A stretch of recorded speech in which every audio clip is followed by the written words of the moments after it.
Buenas-vindas Oi, de oi, está tudo. Está tudo incrível. Muitas saudades dos nossos mortuchos. É verdade, também tive muitas saudades tuas e aliás, foste referido em todos os episódios que gravámos com o André Santos. Os mortos têm saudades também, não têm? Os mortos também têm saudades, um bom título para um filme pornográfico. Claro. Vamos lá, por favor.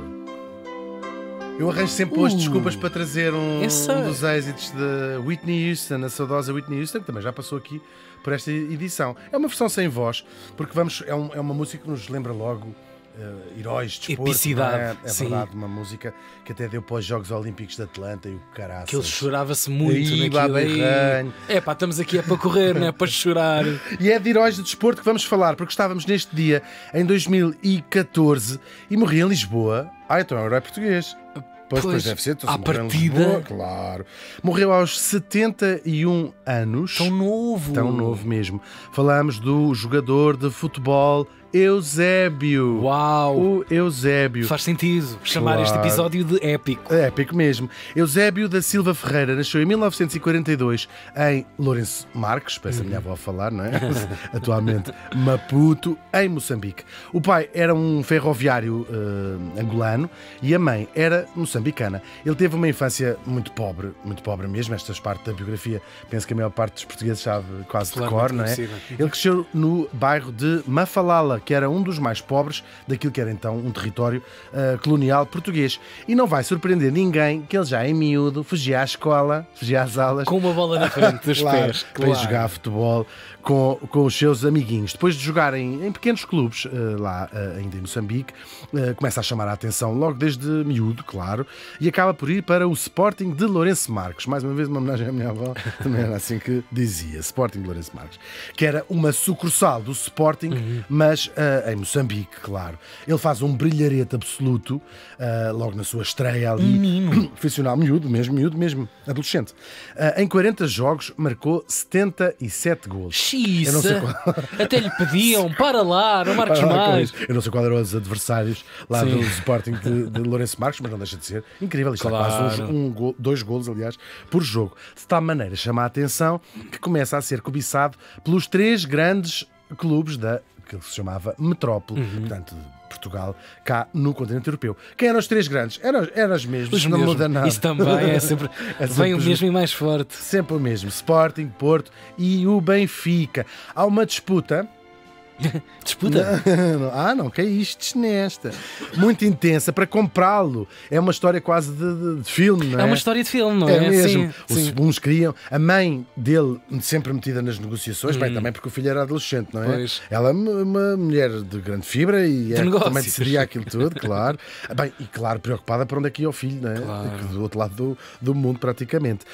Isto se fosse em Itália, esta história da compra do Eusébio, acordavam todos com uma cabeça de cavalo ao lado. Mas não foi tanto. Claro, meteu-se ali o Sporting, meteu-se o Benfica, até o Porto, isso tudo.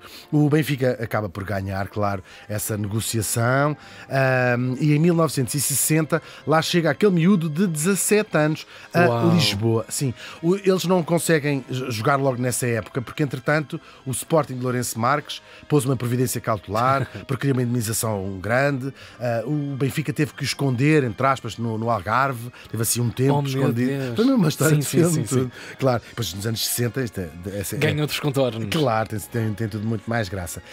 Ele tanto não joga nessa época e vai jogar no ano a seguir, 1961, em que começa a jogar na equipa do Benfica. E lá ia ele com os colegas, na altura eles iam de elétrico para os treinos, estavam lá no lar dos jogadores, como se chamava, e ele ia contando já a jogar, não é? Mas ia contando aos colegas de equipa, dizia assim: o meu sonho é ser campeão e ganhar as taças todas, e os colegas lá pensavam assim: isto ainda agora chegou, cá está. Deve ser, já está com a mania das grandezas, já acha que vai.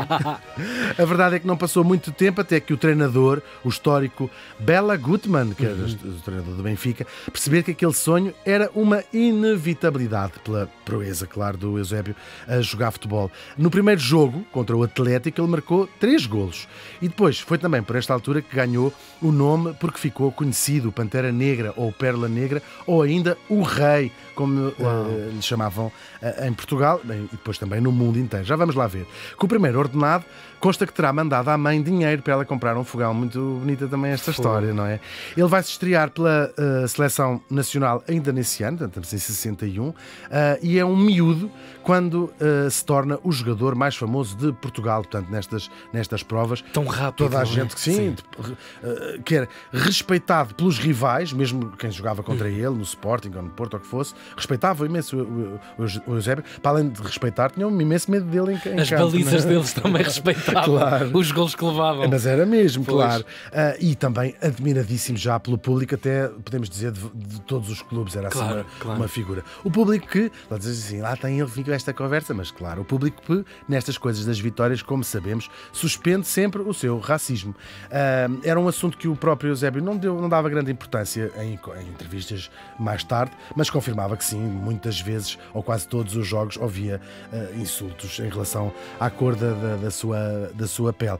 E, entretanto, na sua terra natal, em Moçambique, começava a guerra para a independência de Moçambique e das outras tempos complicados, não é? Claro. E ele por cá ia somando vitórias em nome de Portugal, já sabemos como é que é. 1965 torna-se o primeiro português a ganhar a Bola de Ouro, que é um troféu que distingue os melhores jogadores. Mundialmente. Pois, claro, já se sabe. E começa também a ser cobiçado por clubes estrangeiros. A Juventus oferece-lhe um salário que era 50 vezes maior do que ele ganhava no Benfica.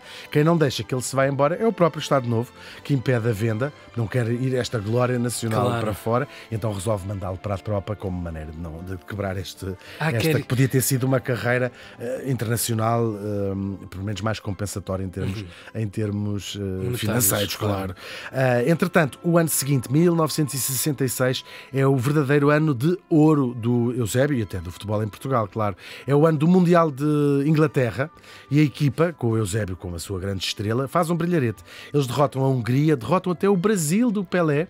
Leva assim, Jasca! Oh Pelé, toma aqui! É verdade. E só vão ser derrotados, aliás, pela Inglaterra, que era o anfitrião, não é? Como tu falava em termos tá ótimo, de futebol. Sim. Nem se nota. Exatamente. No jogo ficou conhecido como o jogo das lágrimas, porque eles choraram muito quando foram eliminados. Ainda assim, eles não ganharam o Mundial, claro, mas foi o melhor resultado de Portugal até então e foi, durante muitos anos, o melhor resultado esse de 1966. E o Eusébio, por causa dessa participação brilhante no Mundial, torna-se um nome famoso verdadeiramente em todo o mundo. Taco a taco com os Pelés da vida, verdadeiramente, claro. Só que a carreira não foi tudo um mar de rosas. Ele sofreu muitas lesões, magoava-se muito, provavelmente, se calhar também davam-lhe assim umas cacetadas e ele também já até porque o futebol era uma coisa diferente. Era um bocadinho mais violenta. Não da ciência que hoje em dia está lado a lado dentro com o universo do futebol. Era uma coisa muito mais física. Sim. É verdade. Ele foi operado 6 vezes ao joelho. Sim, teve assim períodos lixados. E mesmo quando estava em recuperação e a doer-lhe tudo, lá tinha que entrar pelo menos em campo, quando nos jogos do Benfica, porque senão os adeptos passavam-se e partiam o estádio todo. Pagámos para ver o Eusébio! Tal e qual. Ele mesmo todo lixado, lá tinha vindo. Todo remendado. Sim, exatamente. 1975, ele joga em Casablanca a sua última partida pelo Benfica e 2 anos antes tinha terminado a sua carreira pela seleção. Depois, nos finais dos anos 70, ainda chega a jogar noutros clubes da 2ª Divisão, União de Tomar, e depois também passa um tempo na América, onde joga lá em 3 clubes americanos. E no final de contas, ao longo da sua carreira, tinha marcado 733 golos em 745 jogos. Absurdo. Incrível marcador mesmo. Depois de voltar, ele teve também cargos na seleção e no Benfica até morrer, claro. Na vida pessoal, ele tinha, entretanto, casado com a Flora Bruheim e tido 2 filhas que eu conheci muito bem, ficas a saber. Não se interessa para nada. Sério? Sim, conheço a Flora bastante bem. O Eusébio só vagamente, mas até ficas a saber que as coisas que uma pessoa vai descobrir. É verdade, que conheço bastante bem. E as filhas, que não são muito mais novas do que a minha mãe tinha acabado o seu curso e começou a dar aulas e dava explicações às 2. Mas eu acho que não foi disso. Até isto tudo muito bonito, até aquele dia de janeiro, depois de uns sustos que eu tinha levado ao hospital por 3 vezes, tudo muito mediático, as pessoas faziam-se reportagens à porta do hospital. Claro. Meu Deus, está o Eusébio doente. Herói, está o Eusébio doente. Claro, sim, ele tinha tido um AVC também fora, quando estava a acompanhar um jogo, e teve internado assim várias vezes, até que naquele dia de janeiro, dizia eu, Portugal acorda com a notícia de que tinha morrido o seu verdadeiro ídolo do futebol. Houve uma enorme comoção nacional. Bom, nacional e internacional, porque em vários estados e pelo mundo fez-se um minuto de silêncio antes dos jogos, pois que foi um grande nome, claro, do futebol mundial. Estas figuras tornam-se, de alguma forma, o próprio desporto que praticam, não é? Claro. Pelé é futebol, Eusébio é futebol. Tal e qual. Claro que vais acrescentando à medida que os anos passam, acrescentas mais nomes, mas há assim umas figuras que serão eternas nesta história do futebol. Claro que sim. E não são assim tantas quanto isso, estes quase milhares, não é? Desta história. Ele hoje está onde? Está no Panteão Nacional, ao lado de gente como o Almeida Garrett, a Amália, o Aquilino Ribeiro, a Sofia de Melbrenner, que é uma história que lembro que tinha começado num bairro muito pobre, a 11 mil quilómetros de distância, o que não deixa de ser absolutamente notável. O desporto e, sobretudo, o futebol, e até já falámos disso a propósito de outras pessoas, é o grande nivelador social, mais do que outra coisa. Gosto ou não se gosta, siga-se o desporto, é verdade. Porque o sucesso em tantas áreas, na maior parte das outras, diria eu, depende ainda imenso de onde nascemos, quem é a nossa família, as oportunidades que tivemos. Claro que sim, sabemos que sim. Claro. Cada vez menos, felizmente, mas ainda muito.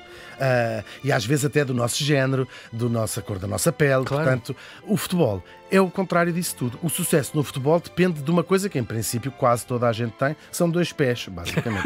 Nem toda a gente tem, mas vou dizer a esmagadora maioria das pessoas no mundo tem 2 pés. E mesmo com o joelho todo lixado, ele lá foi ganhando o seu lugar como um dos melhores jogadores de sempre.